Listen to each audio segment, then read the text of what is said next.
Rest ye merry, gentlemen, let nothing you dismay. Remember Christ our Savior was born on Christmas Day to save us all from Satan's power when we were gone astray. Oh, tidings of comfort and joy, comfort and joy.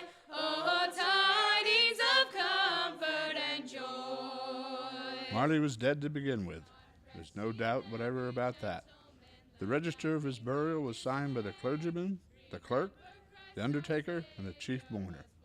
Scrooge signed it, and Scrooge's name was good upon change for anything he chose to put his hand to. Old Marley was as dead as a doornail. Scrooge knew he was dead? Of course he did. Scrooge and Marley were partners for I don't know how many years. Ah, but he was a tight-fisted hand at the grindstone, was Scrooge.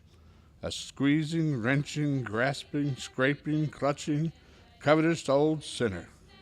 Once upon a time, of all the good days in the year, on Christmas Eve, old Scrooge sat busy in his counting house, a grim, cheerless place, if there ever was one. The door of Scrooge's counting house was open, and he might keep an eye on his clerk, Bob Cratchit, who, in a cold and dismal little cell beyond, worked on his ledgers. 20, 21, 22, you dismay. 23, 26, 29, Christmas Day. 11, 13, 17, Bob Cratchit, Yes, Mr. Scrooge. stop that infernal caterwauling. Yes, sir. 9, 15, 17, 21, carry the 1. All the impudence, singing their idiotic Christmas carols at my very door. Go on, get away from my door. Go somewhere else and bellow your blasted carols. I'll give you in charge. Sorry, Governor. It's an old custom at Christmas time, you know. Yes, and I don't want any of your old customs. Take your fellow fools and go away. Christmas, blah! Right, sir. Merry Christmas anyway, sir. Blah! Now, you get that letter from Higgins and Blackthorn, Cratchit, and then I want you to finish posting this ledger. And then after that, you can pop over to Fothergill's and tell Heathram Fothergill you've come after the 17 shillings and 6 he's owed me since Michaelmas. And tell him I shall have a constable over there if he doesn't pay up at once. Mr. Fothergill's wife has been ill, sir. What do I care about his wife? I want my 17 and 6. I just thought it being Christmas, sir. Christmas. Christmas. You mention that word to me once more, Bob Cratchit, and I'll... Merry Christmas, Uncle. Merry Christmas, Bob. Merry Christmas, Mr. Fred. God save you, Uncle. Bah! Humbug. Christmas a humbug, Uncle? No, I'm sure you don't mean that. I mean just that. Exactly that. Merry Christmas. What right have you to be merry? What reason have you? You're poor enough. Well, what right have you to be dismal about Christmas, Uncle? You're rich enough. Yeah. Now, Uncle, don't be cross. Well, what else can I be when I live in such a world of fools? What's Christmas to you but a time for paying bills without money? Merry Christmas. A time for finding yourself a year older and not an hour richer. If I could work my will, every idiot who goes about with Merry Christmas on his lips would be boiled in his own pudding and buried with a stake of holly through his heart. He should... Uncle? Now, nephew, keep Christmas in your own way and let me keep it in mine. Keep it? But you don't keep it, Uncle. Well, let me leave it alone then. What do you want? A Christmas gift, no doubt. I came to wish you a Merry Christmas, Uncle. Merry Christmas. Much good may Christmas do you. Much good has it ever done you. There are many things from which I derived good, by which I have not profited materially, I dare say, Uncle. Christmas among the rest. But I've always thought of Christmas time as a good time. A kind, forgiving, charitable, pleasant time. And therefore, Uncle, though it has never put a scrap of gold or silver in my pocket, I believe it has done me good and will do me good. And I say, God bless it. God bless Christmas. Hooray! Let me hear another sound out of you there, Bob Cratchit, and you'll keep Christmas by losing your situation. Yes, sir. And as to you, nephew, I wonder you don't go into Parliament. You talk enough nonsense. Oh, don't be angry, Uncle. I want nothing from you. I ask nothing of you. Why can't we be friends? Good afternoon. I'm sorry you feel that way. Well, I've tried. A Merry Christmas to you, Uncle. Good afternoon. And a Happy New Year, too. Bah, humbug. Nonsense, twaddle, flummery. Talking of Christmas and not 2 sixpences to jangle together in his trousers pocket. Hey there, you, Bob Cratchit, come here. What are you doing there? I'm only putting a bit more coal in the fire, Mr. Scrooge, seeing it's so cold in there, sir. You put that coal back into the scuttle. A fire. A fire, indeed. I can tell you if you use coal at that rate, you and I will soon be parting company, Bob Cratchit. You understand that? There's many a young fellow that would like your situation, you know. I'm sorry, sir. My fingers were getting a little stiff with the cold. Well, then put on your mittens. Someone at the door. Go see who it is. Yes, sir. Good afternoon, sir. Good afternoon. This is the firm of Scrooge and Marley. Yes, sir. I should like to see the head of the firm, if I may. Oh, very good, sir. What is it? A gentleman to see you, Mr. Scrooge. Have I the pleasure of addressing Mr. Scrooge or Mr. Marley? Marley's been dead 7 years tonight. I'm Scrooge. Well now, Mr. Scrooge, at this season of the year, it's only fitting that we who are more fortunate should raise a fund to buy the poor some meat and drink and means of warmth. You may not believe it, sir, but many thousands are now in want of common necessities. And hundreds of thousands are in want of the simplest comforts. Are there no prisons? Well, there are plenty of prisons, sir. And workhouses. They're still in operation, I trust. I wish I could say they are not, but they are, sir. The treadmill and the poor law are still in full vigor, then? Both very busy, sir. I'm glad to hear that. I was afraid from what you said at first that something had occurred to stop them in their useful course. No, sir. All these institutions that you mention are flourishing, but it's nevertheless true that some additional provisioning for the poor and destitute must be made. Bah! A few of us, upon change, are endeavoring to raise such a fund, you see. And, what shall I put you down for? Nothing. Oh, I see. You wish to remain anonymous. I wish to be left alone. I don't make merry myself Christmas time, and I can't afford to help make a lot of idle people merry. I help to support the establishments that take care of the poor. They cost enough. Let those who are badly off go there. Many can't go there, sir, and many would rather die. Well, then, my advice to them is to do so and decrease the surplus population. Besides, I've only your word for it that it's all so. It's the truth, Mr. Scrooge. Well, so be it then. It's not my business. It's enough for a man to understand his own business and not to interfere with other people's. Mine occupies me constantly. Good afternoon, sir. I quite understand, Mr. Scrooge. Good afternoon. Cratchit, show this gentleman out. Yes, sir. This way, sir, please. 24, 31, 1 carry 3, a new scarlet tipper for Tiny Tim, a comb for Martha, 33, 3 and carry 3, a hair ribbon for Belinda, 4, 7, 12, 15. Cratchit, 50, yes, sir. it's too late to have you go to Fothergill's. He'll be closed up for Christmas like those other fools. We may as well close up the place now. Yes, sir. It is getting a little dark. Hard to see the figures. I suppose you'll want the entire day tomorrow. If it's quite convenient, sir. It's not convenient, and it's not fair either. But I suppose I can't do anything about it. If I was to stop a half a crown of your wages, you'd think yourself very ill-used, I'll be bound. Well, sir, Yes, but you don't think me ill-used when I pay a day's wages for no work. It's only once a year, sir. Once a year. Once a year, indeed. A fine excuse for picking a man's pocket every 25th of December. But I suppose there's no good talking. You must have the whole day. Well, see that you're here all the earlier next morning. You understand? Oh, I will, sir. I will indeed. Good night, sir, and Merry Christmas. Bah! Merry Christmas. Bah! The office was closed in a twinkling, and Bob Cratchit, with the long ends of his white comforter dangling below his waist, for he boasted no greatcoat, went down a slide on Cornhill 20 times in honor of it being Christmas Eve, and then ran down home to Camden Town as hard as he could pelt to play with his family at Blind Man's Bluff. Scrooge, on the other hand, took his melancholy dinner in his usual melancholy tavern, and having read all the newspapers and spent the rest of the evening with his banker's book, went to his dismal house. Darkness is cheap, and Scrooge liked it. The yard was so dark that even Scrooge, who knew its every stone, had to grope with his hands through the fog and the frost to find the door. Scrooge walked through his rooms to see that all was right.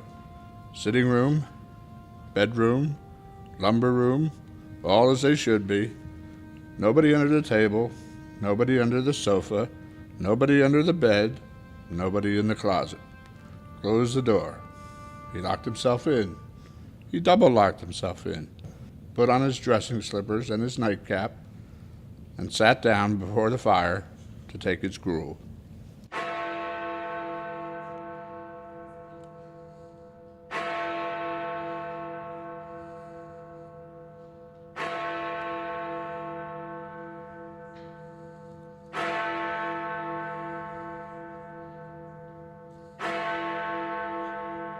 Oh, Marley?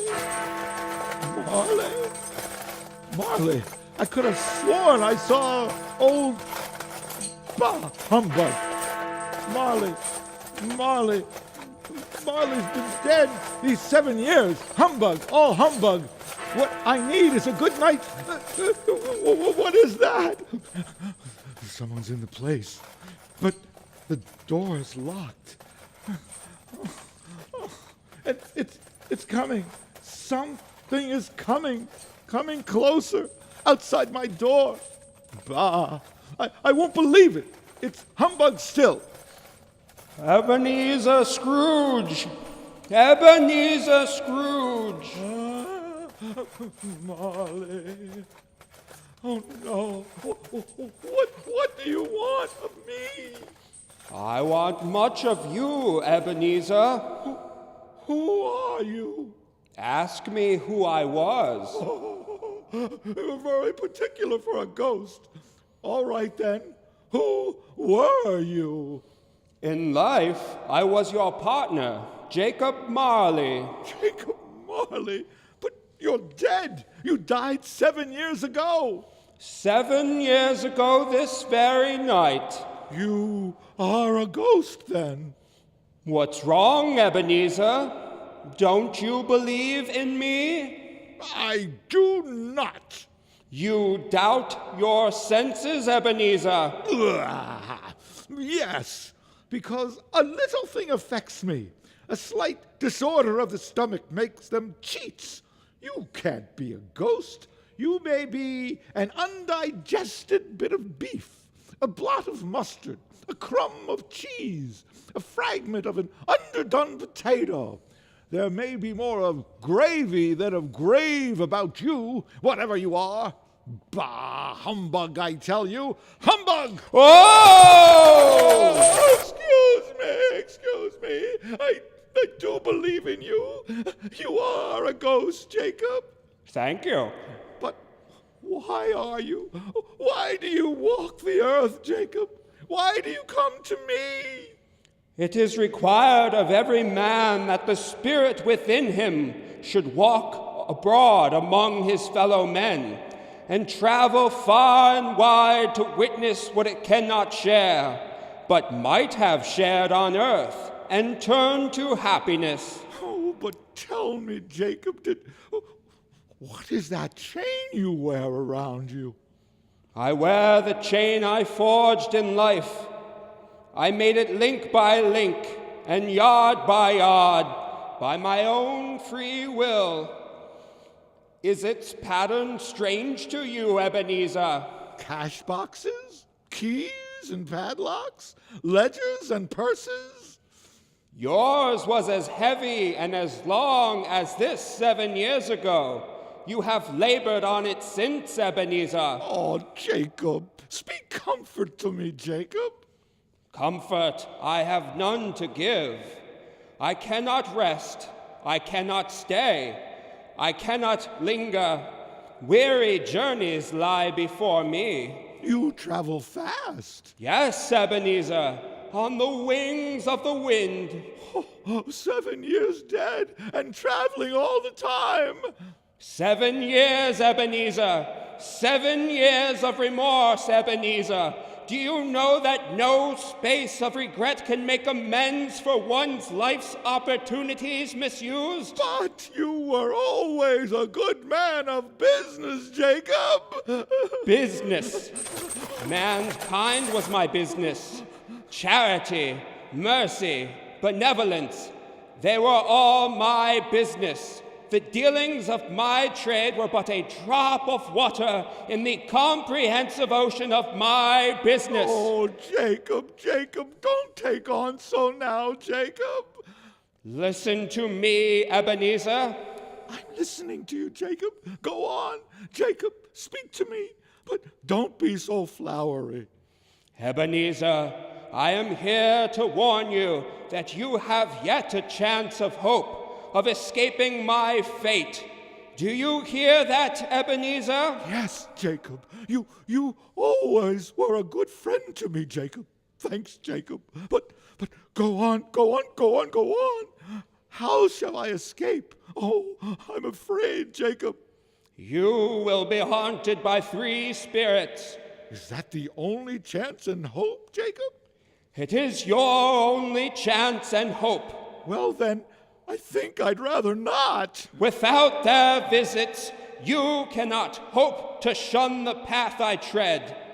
Expect the first tomorrow when the bell tolls 1. Couldn't I take them all at once and have it over, Jacob?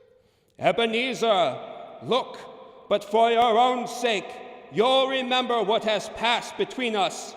And remember, when the bell tolls 1, look for the first spirit. Oh, Marley! Jacob! Marley!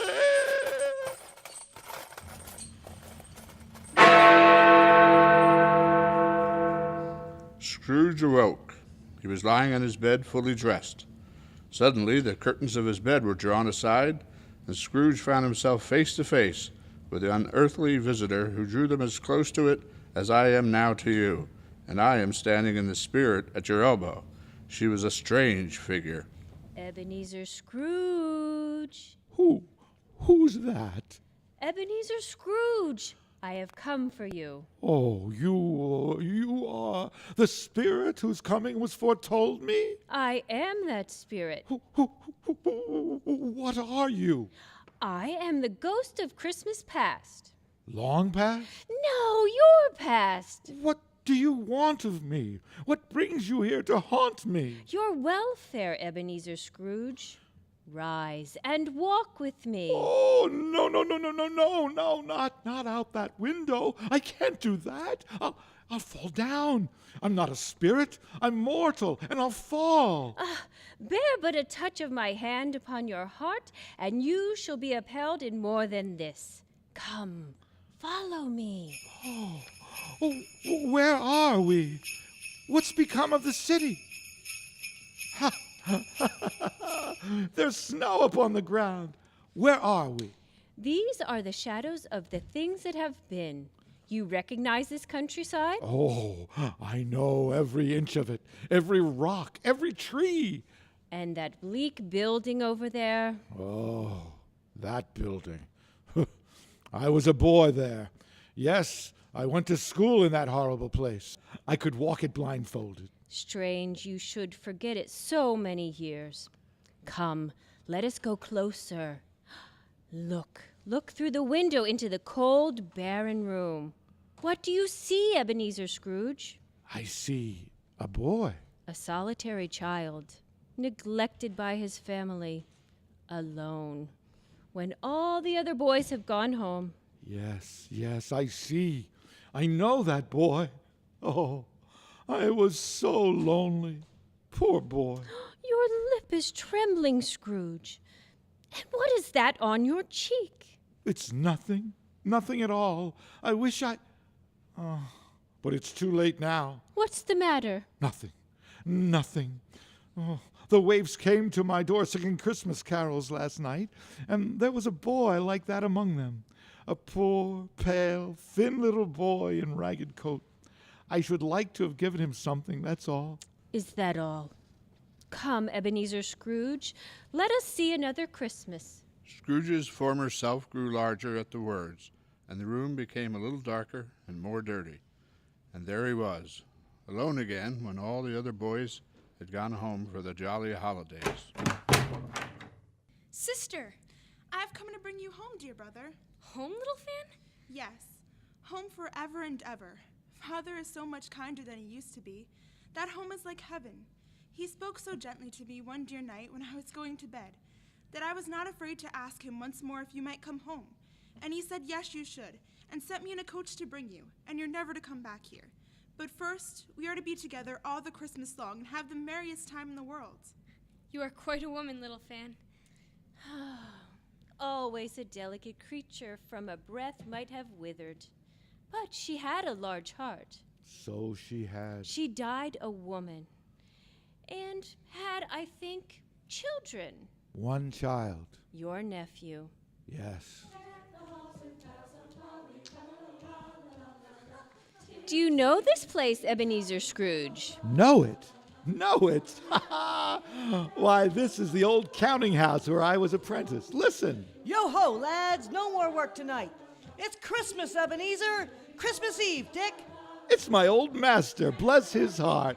Old Fezziwig, my master, alive again, and host of one of his Christmas parties. Come now, pick your dance partners. Listen to him. Hold hands with your partner. Bow and face away. Corkscrew, thread the needle, and back to your places. Ah, and there's Dick Williams. Dear, dear, dear. Yes, and look, there's Mrs. Fezziwig herself, looking younger than any of them. And the table's all loaded with roast and cider and mince pie and beer. Oh, what a jolly time we used to have. That carefree young man with a light heart and a happy smile. Do you recognize him? Yes, yes, merciful heaven. How happy I was then.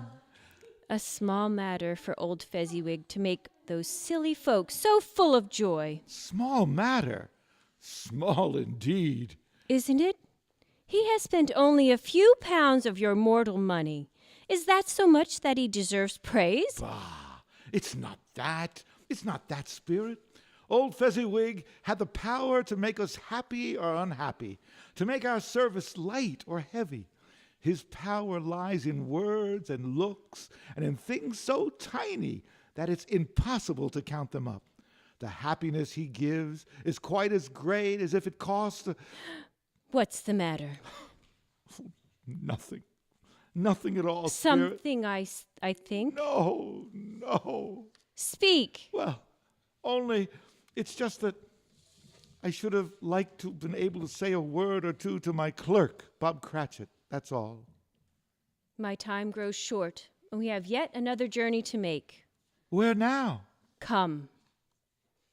This is our last visit to the past, Ebenezer, here in this little room, with a fair young girl by your side. Do you recognize yourself, Ebenezer? No, no, no, no, no, no. Spare me this. You're older now, a man in the prime of his life. Your face has begun to weather signs of care and avarice.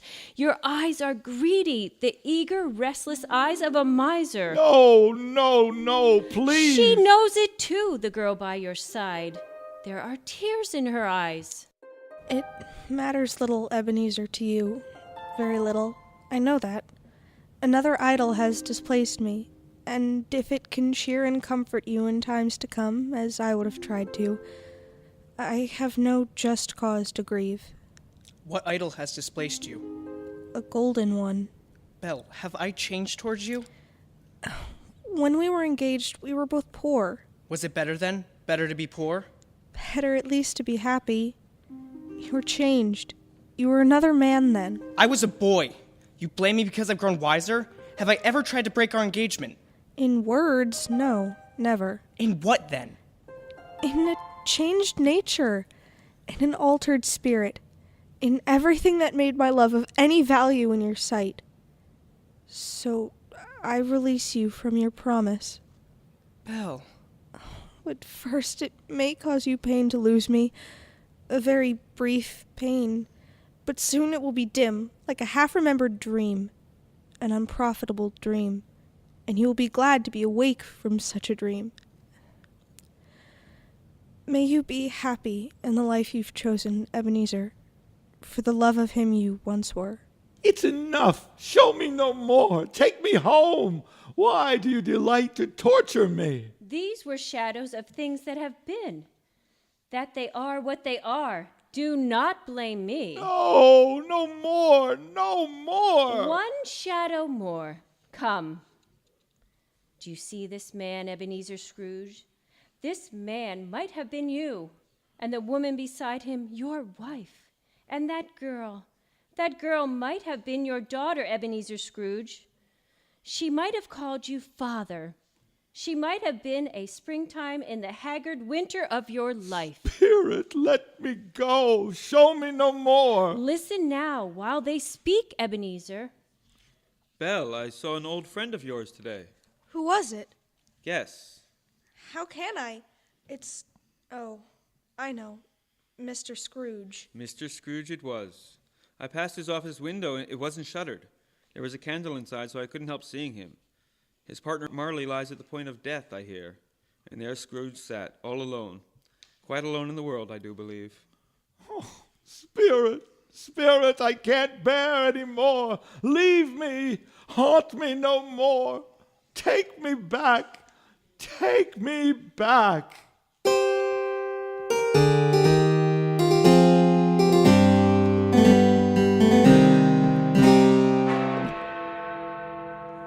From the stroke of one, Scrooge awakened suddenly and sat in a bolt upright in his own bed. He remembered the words of Marley's ghost and wondered from which direction the second spectre would appear. As he sat in his bed, he became aware gradually of a great blaze of ruddy light. It seemed to shine upon him from the adjoining room.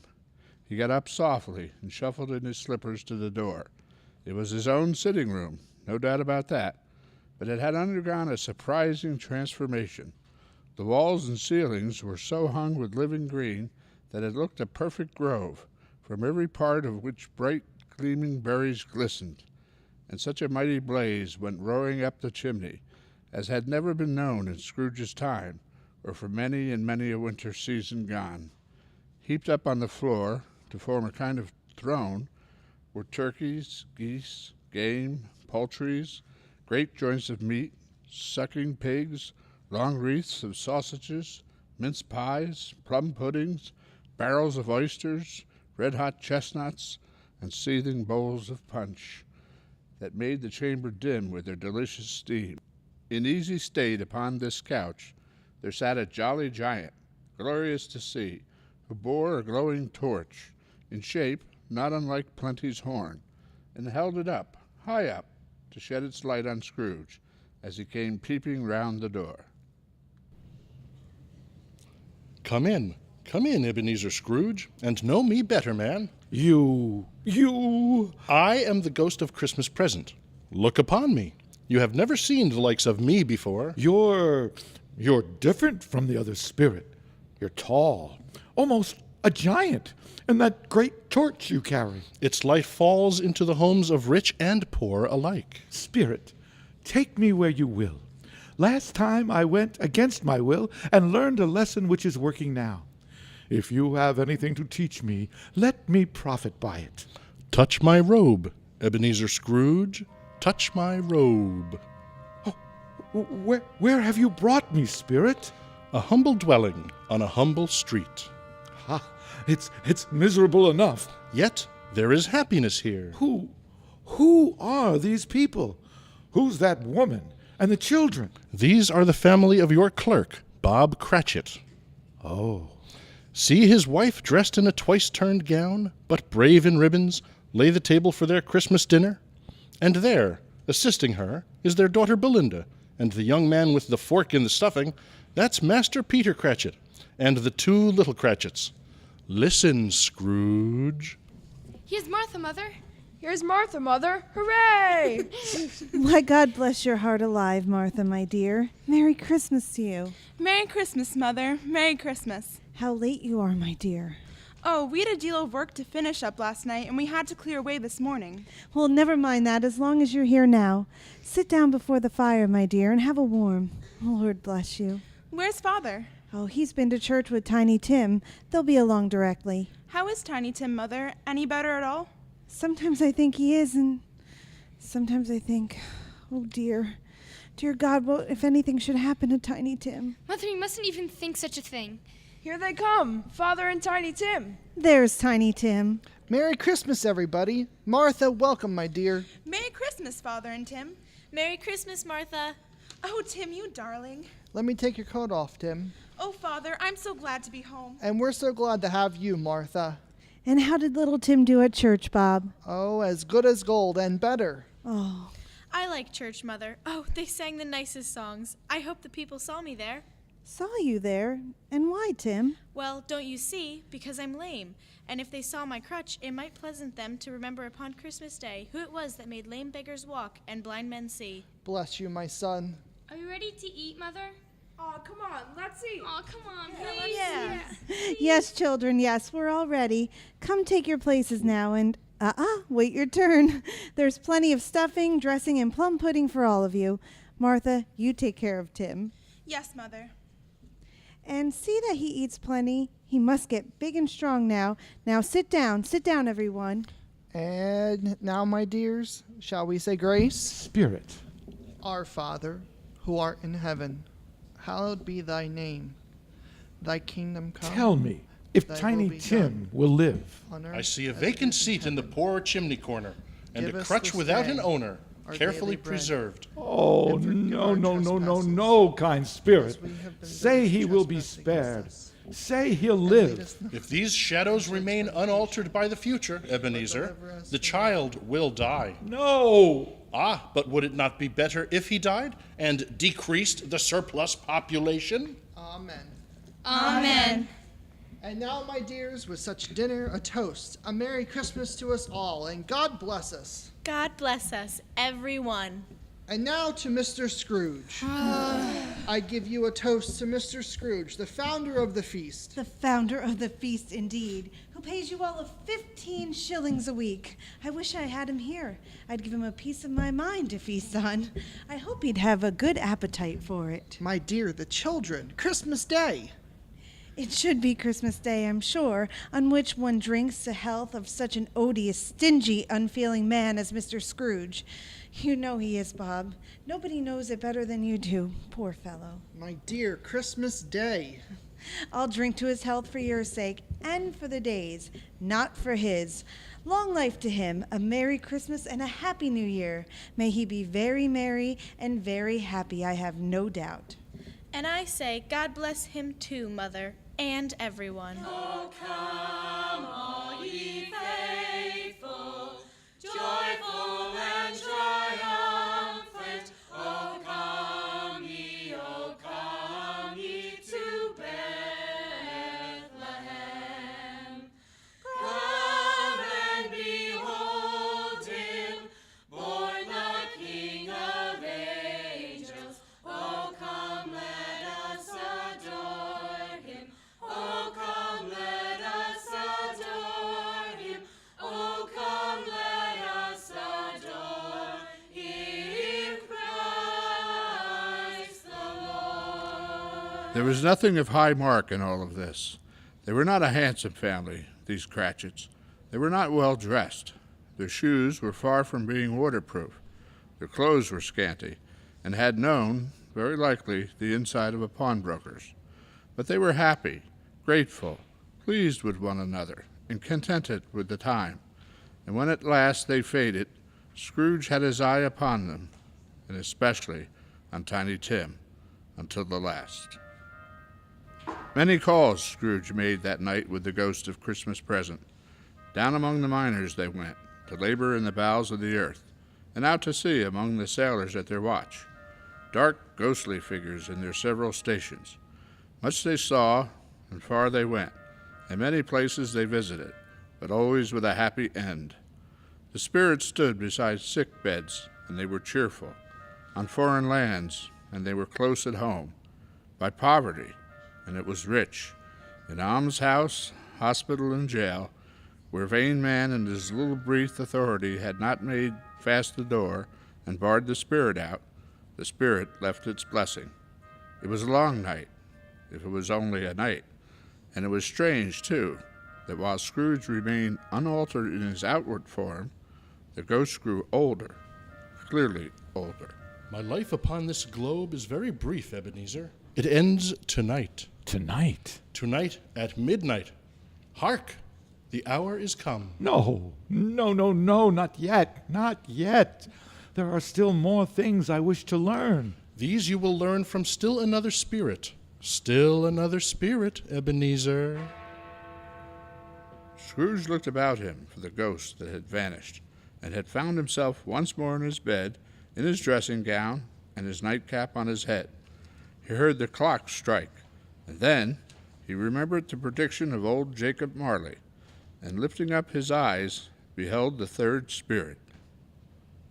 A solemn phantom, shrouded in black, draped and hooded, coming towards him, slowly and silently, like a mist along the ground. Ah, I know you. You are the ghost of Christmas yet to come. You all show me shadows of things that have not happened, but will happen in the time before us. Answer me, spirit, ghost of the future. I fear you more than any specter I have seen. Yet I know your purpose is to do me good, as I hope to live to be another man from what I was. Lead on, lead on. The night's waning fast and time's precious. Oh, spirit, why have you brought me here again? Here to Bob Cratchit's home. But it's not the same. Why is it so quiet? So very quiet here. Mother, please. Oh, my son, my little son, Tiny Tim. I loved him so. Oh, Mother, you mustn't. It's almost time for Father to be home. Don't let him see you crying. Yes, Martha, yes. He's late tonight. He walks slower than he used to, and yet I've known him to walk very fast indeed with Tim on his shoulders. So have I, Mother. But he was light to carry, and your father loved him, so it was no trouble. No trouble at... Bob. Good evening, my dear. You're late, Bob. Yes, I'm sorry, my dear. I went to the churchyard today. I wish you could have gone with me. It would have done your heart good to see how sweet and green a place it is. But you'll see it often. I promised him. Yes, I promised Tiny Tim we'd walk there on a Sunday. Father, dear. It's God's will, Bob. I'm trying to understand it, my dear. My son, my little son, Tiny Tim. And I loved him so. Oh, that's cruel. Cruel, spirit. Can't you give me one ray of hope that I may change all that? That Tiny Tim may live? Where are you taking me now? Here on a common street, spirit? What is there for me to learn here? Who are those people? I don't know much about it either way. I only know he's dead. When did he die? Last night, I believe. It's likely to be a very cheap funeral, for upon my life I don't know of anybody to go to it. Suppose we make up a party and volunteer. I don't mind going if a lunch is provided. Come to think of it, I'll bet I was his best friend. What? We used to nod to each other when we met in the street.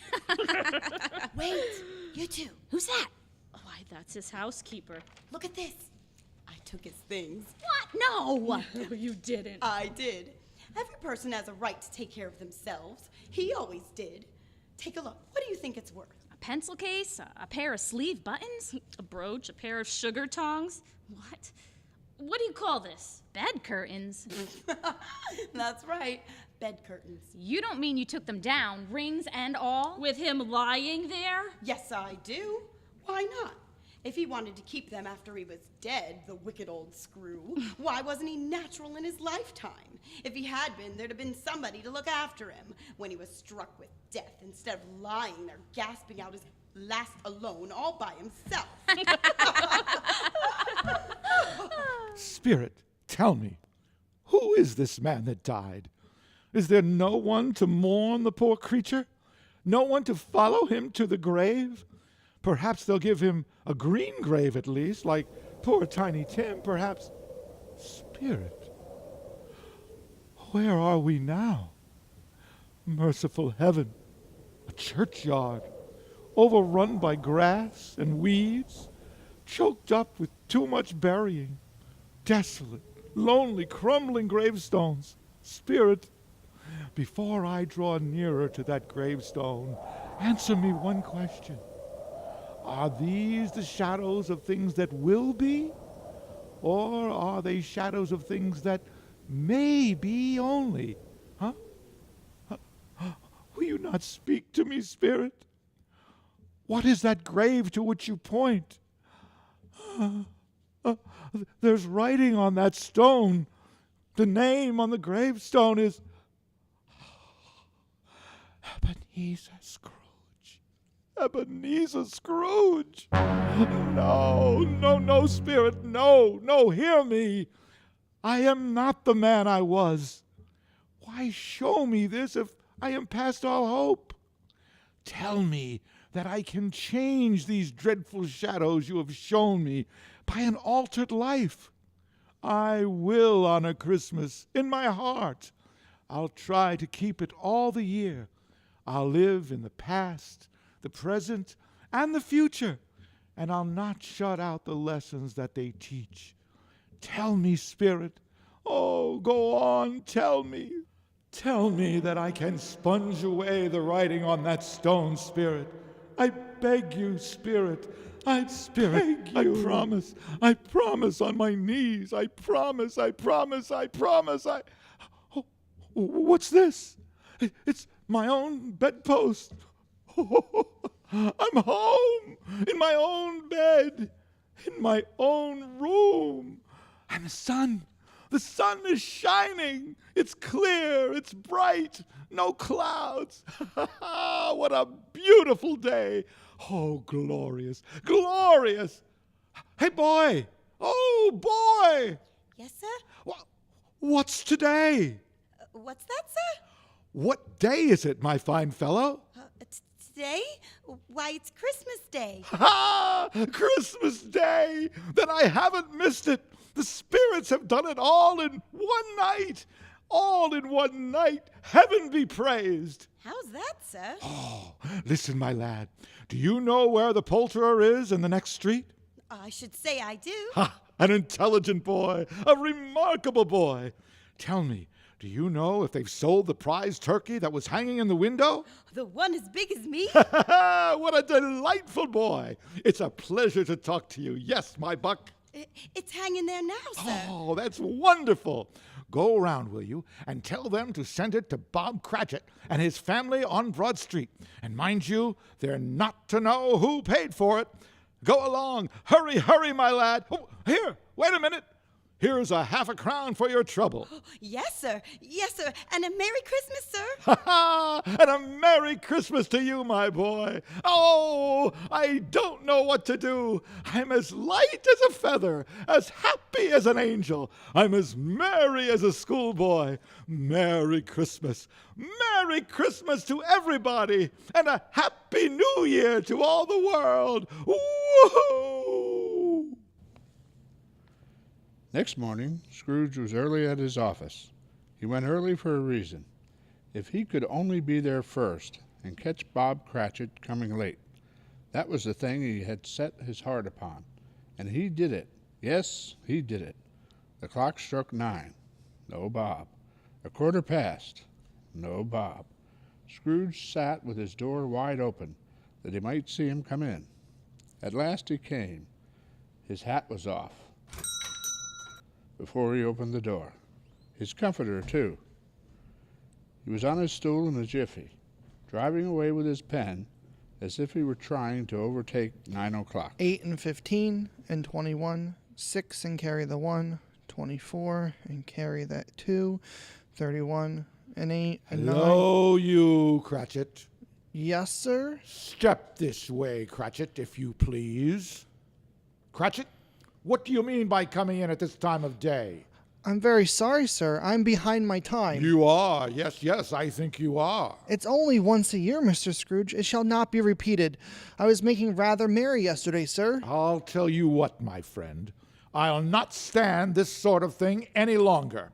And therefore, Bob Cratchit, I am about to raise your salary. Mr. Scrooge, are you quite yourself, sir? No, thank heaven I am not quite myself. Merry Christmas, Bob. Merry Christmas, my good fellow. A merrier Christmas than I have given you in many a year.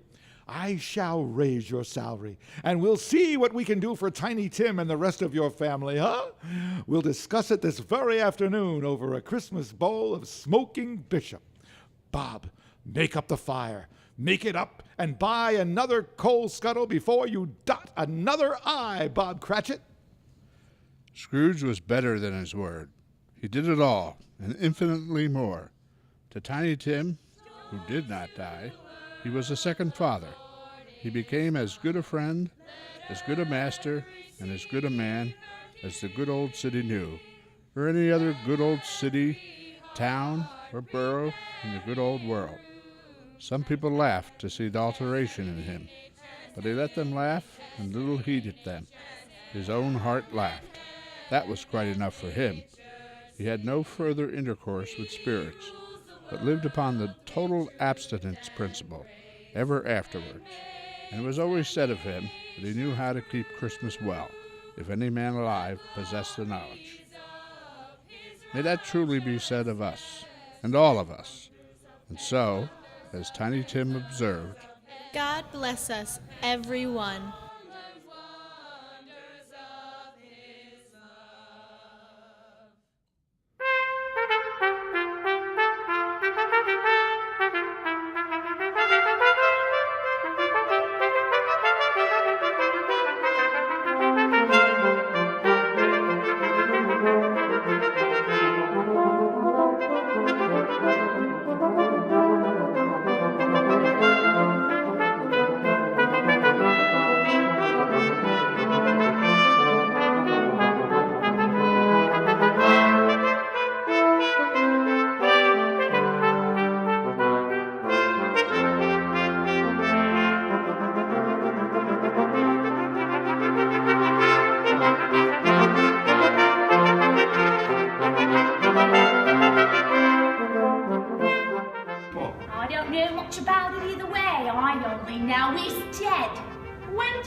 Into it. Suppose we make up a party and volunteer. Oh, I don't mind going if a lunch is provided. Come to think of it, I'll bet I was his best friend. What? We used to nod to each other when we met in the street. Right, you two. Who's that? Why, it's his housekeeper. Look at this. I took his things. No, you didn't. I did. Every person has a right to take care of themselves. He always did. Take a look. What do you think it's worth? No, pencil case, a pair of sleeve buttons, a brooch, a pair of sugar tongs. What do you call this? Bed curtains. That's right, bed curtains. You don't mean you took them down, rings and all, with him lying there? Yes, I do. Why not? If he wanted to keep them after he was dead, the wicked old screw, why wasn't he natural in his lifetime? If he had been, there'd have been somebody to look after him when he was struck with death instead of lying there gasping out his last alone all by himself.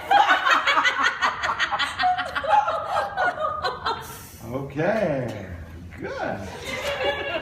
All right, now let's go back and do it straight. Let's do one straight. This is going to be boring. Straight? What's I that? don't think I can.